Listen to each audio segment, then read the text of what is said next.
Hello दोस्तों, मैं BPSC TRE 4 Bihar teacher बहाली के लिए दोस्तों पढ़ाते हैं हम। तो आज हम लोग दोस्तों जानेंगे कि प्रतिध्वनि क्या है। जब कोई बच्चे या व्यक्ति बिल्डिंग के पीछे या पहाड़ पर जाकर ज़ोर से आवाज़ लगाते हैं तो दोस्तों बाद में कुछ देर के बाद आवाज़ सुनाई देता है। वही आवाज़, जो आवाज़ बोलिएगा वही आवाज़ दोस्तों वापस लौट के आएगा। तो दोस्तों उसी को कहते हैं प्रतिध्वनि। बिल्डिंग के पीछे हो सकता है या तो कहीं पहाड़ पे जाइएगा तो ज़ोर से आवाज़ लगाइएगा तो आवाज़ पीछे लौटेगा, उसी को कहते हैं प्रतिध्वनि। जो ध्वनि वापस लौट कर आती है उसे ही प्रतिध्वनि कहते हैं। नेक्स्ट है, किसी भी ध्वनि को समझने के लिए दो ध्वनियों के बीच में कुछ अंतर चाहिए। जैसे दो आवाज़ है तो दोनों आवाज़ों को समझने के लिए दोनों के बीच में कितना अंतर चाहिए, तो 0.1 सेकेंड का अंतर होना चाहिए, तब ही आप दोस्तों दोनों आवाज़ को समझ पाएंगे। तो इस बात को दोस्तों याद रखिएगा कि दो ध्वनि के बीच में कितना का दोस्तों गैप चाहिए, अंतर चाहिए, ताकि हम दोस्तों दोनों आवाज़ को या बोली को समझ पाएंगे। तो 0.1 सेकेंड का। नेक्स्ट प्रश्न है, प्रतिध्वनि सुनने के लिए, वही दोस्तों आवाज़ सुनने के लिए हम पहाड़ से कितना पीछे रहेंगे, बिल्डिंग से कितना पीछे रहेंगे, ताकि दोस्तों हम प्रतिध्वनि सुन लेंगे। तो 17.2 मीटर की दूरी पर होना चाहिए। हम कितने दूरी पर रहेंगे? 17.2 मीटर की जगह अगर हम दूरी पर रहेंगे कहीं भी पर्वत के पीछे, पहाड़ के पीछे, बिल्डिंग के पीछे, तब दोस्तों हम आवाज़ लगाएंगे तो मेरा क्या है, जो बोलेंगे वह दोनों प्रतिध्वनि मेरा वापस आएगा मेरे पास तक। तो 17.2 मीटर पीछे रहेंगे बिल्डिंग या पहाड़ से, तब प्रतिध्वनि सुनाई देगा। नेक्स्ट प्रश्न है अनुरण। इसको दोस्तों याद रखिएगा, अनुरण क्या है? तो दोस्तों प्रतिध्वनि परावर्तन। अनुरण किसको कहते हैं दोस्तों? प्रतिध्वनि जो परावर्तन होता है उसको दोस्तों अनुरण कहते हैं। नेक्स्ट प्रश्न है, सुनने योग्य ध्वनि। जिस ध्वनि को हम लोग सुनते हैं कितना होना चाहिए ध्वनि का आवृत्ति?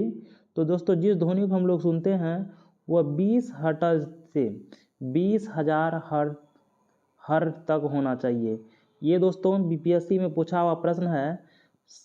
श्रव्य ध्वनि, सुनने योग्य ध्वनि कितना आवाज़ का होना चाहिए, उसका जो आवृत्ति कितना होना चाहिए ताकि हम लोग उस ध्वनि को सुन लेंगे।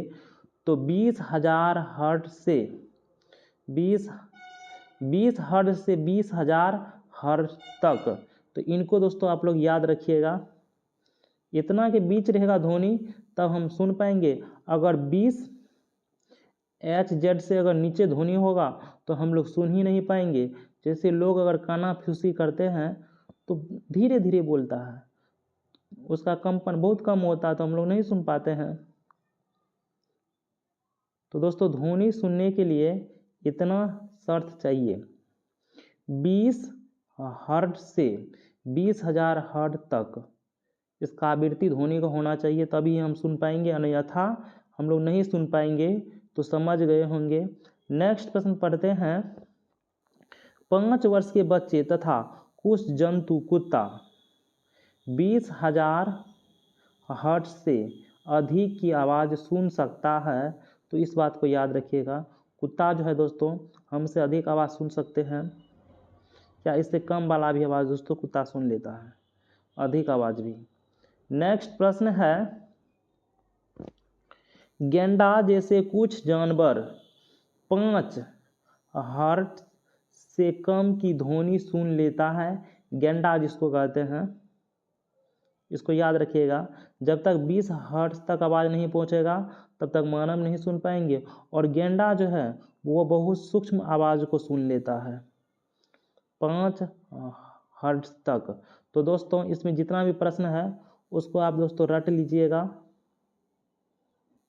यहाँ से प्रश्न बीपीएससी में जरूर बनेगा दोस्तों।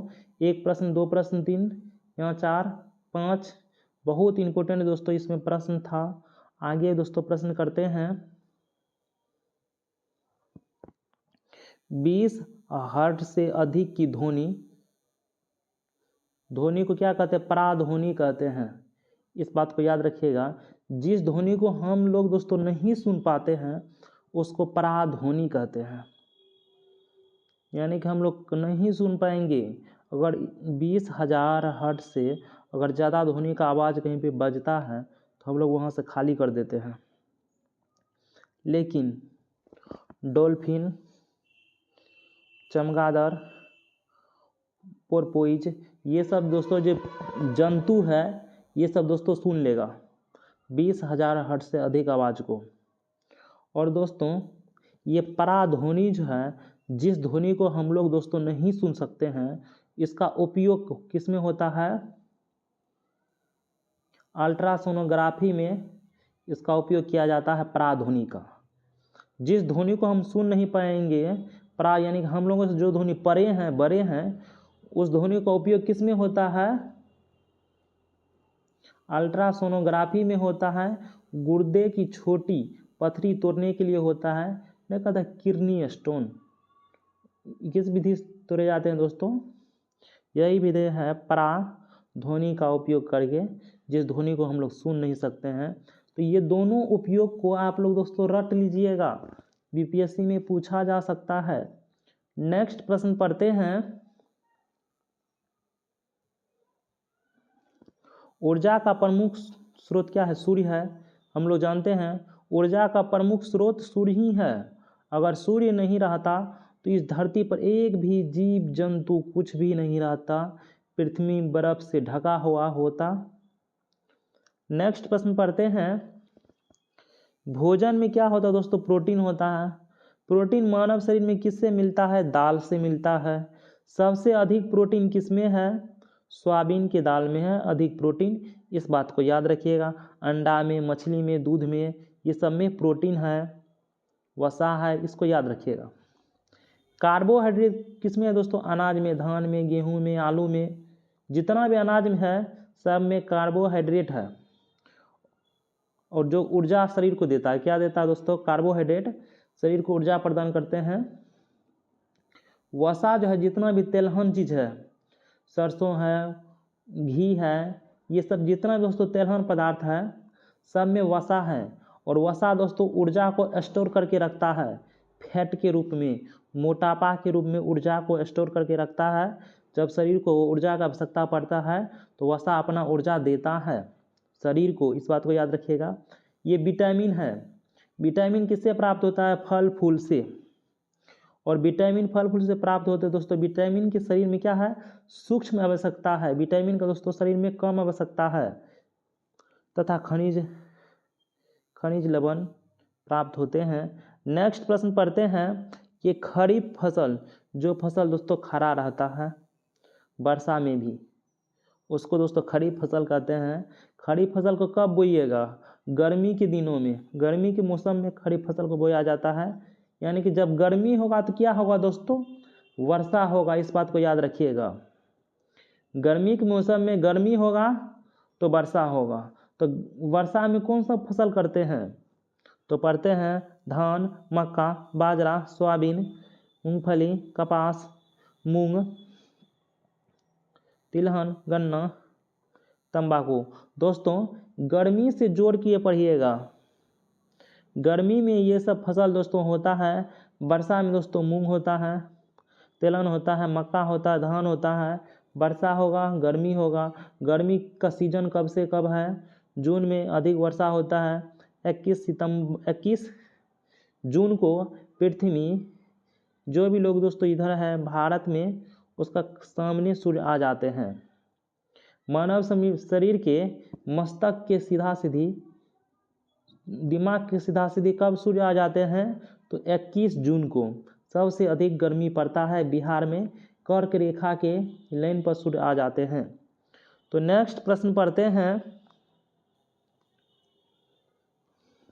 रबी फसल, रबी फसल यानी कि ठंडा फसल, ठंडा वाला फसल सर्दी ऋतु में होगा। नवंबर से अप्रैल के बीच में होता है। आलू होता है। आलू में दोस्तों पाला मार देता है ना ठंडी के कारण। आलू, जौ, सबसे गेहूँ, गेहूँ के साथ दोस्तों हम लोग क्या करते हैं, मटर भी करते हैं, गेहूँ के साथ सरसों भी करते हैं। इस बात को दोस्तों याद रखिएगा। जोब, सरसों, चना, राई, मटर ये सब रबी फसल है। ठंडे के मौसम में ध्यान में दोस्तों याद रखिएगा, रबी मीन्स क्या होगा? ठंडा।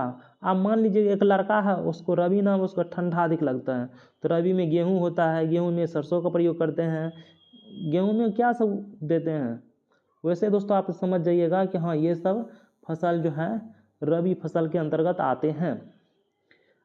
नेक्स्ट फसल है, जो फसल दोस्तों अब बच गया है, जायद फसल फरवरी से मई के बीच में होता है। जैसे तरबूज होता है, ककड़ी होता है, तरबूजा होता है, खरबूजा होता है, खीरा होता है, ये सब जायद फसल के अंतर्गत आ जाते हैं। नेक्स्ट प्रश्न अब है पेड़ पौधे, जिसको पादप भी कहते हैं। पेड़ पौधे हवा से क्या लेता है? पेड़ पौधे तो कार्बन लेता है, ऑक्सीजन लेता है। यही पेड़ पौधे पानी से क्या लेता है? हाइड्रोजन लेता है, जल हाइड्रोजन लेता है, ऑक्सीजन लेता है। क्योंकि पानी किससे बना हुआ है? हाइड्रोजन और ऑक्सीजन से। पानी H2O होता है ना, H मीन्स क्या होता है? हाइड्रोजन, O मीन्स ऑक्सीजन से पानी बनता है। तो इसलिए पेड़ पौधे जो है पानी से क्या लेता है? ऑक्सीजन लेता है, हाइड्रोजन लेता है। नेक्स्ट प्रश्न है मृदा से पेड़ पौधे क्या लेगा? नाइट्रोजन लेगा, फास्फोरस लेगा, पोटेशियम लेगा, कैल्शियम लेगा मृदा से, मैग्नीशियम लेगा, सल्फर लेगा।